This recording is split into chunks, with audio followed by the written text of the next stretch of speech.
You are standing at a petrol pump, waiting for your tank to fill up. Cars come and go, a bike pulls in, someone is arguing with the attendant about change. It is a completely ordinary scene. And then you hear it, that sound, the siren. An ambulance comes flying down the road, lights flashing, cutting through traffic, not slowing down for anything. It disappears around a corner in seconds.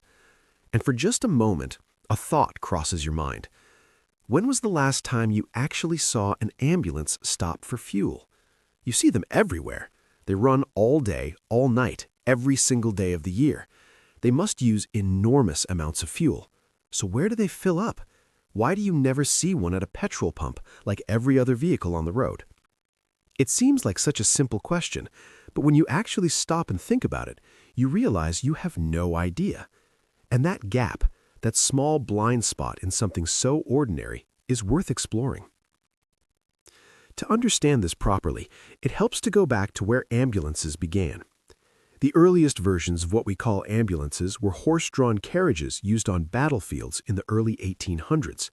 A French military surgeon named Dominique Jean Larrey is often credited with creating the first organized system for picking up wounded soldiers and getting them to medical care quickly. The idea was revolutionary at the time. Before that, injured soldiers were simply left on the battlefield until the fighting stopped. As cities grew and motor vehicles replaced horses, the ambulance evolved too. Early motor ambulances in the 1900s were often just modified cars or vans. They were operated by hospitals, charities, funeral homes, and sometimes the police. The infrastructure around them was informal.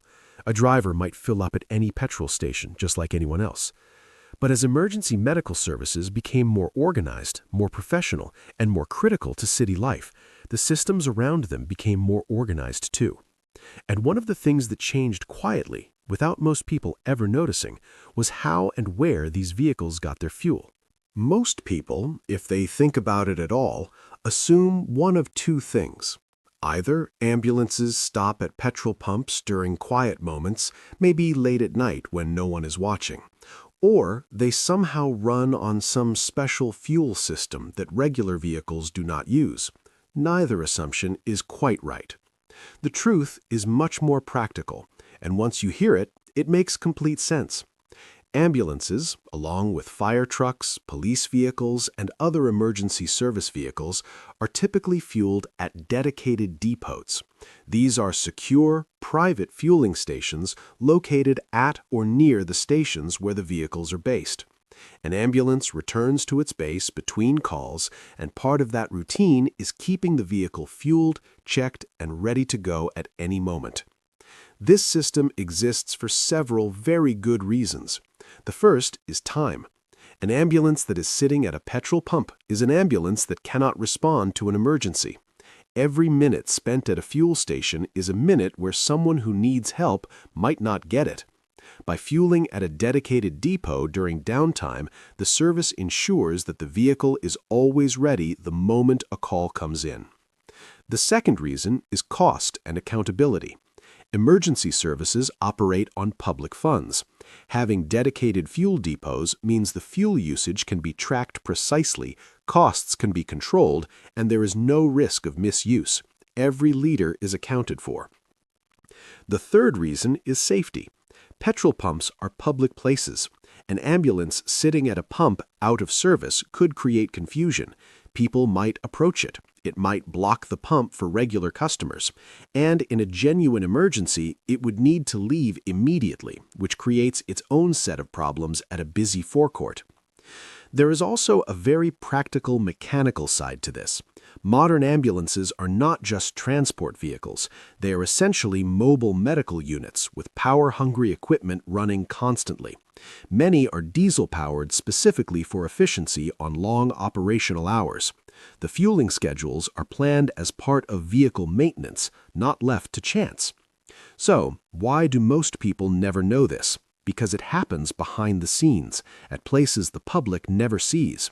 We see ambulances on the road, at hospitals, outside homes. We never see the station where they return between calls. We never see the depot at the back of that station where the fuel pump sits. It is all invisible to the ordinary observer. There is also a tendency to assume that emergency vehicles operate the same way our personal vehicles do. We fill up when we are low. We find the nearest pump. We pay and move on. It is a very personal, unplanned system. But emergency services do not have the luxury of being unplanned.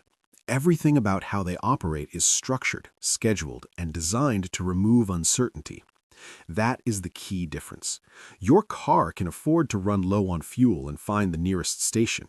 An ambulance cannot afford that risk, not even once. Here is the deeper insight behind all of this. The things we assume are simple and unplanned are often the things that have the most careful systems behind them.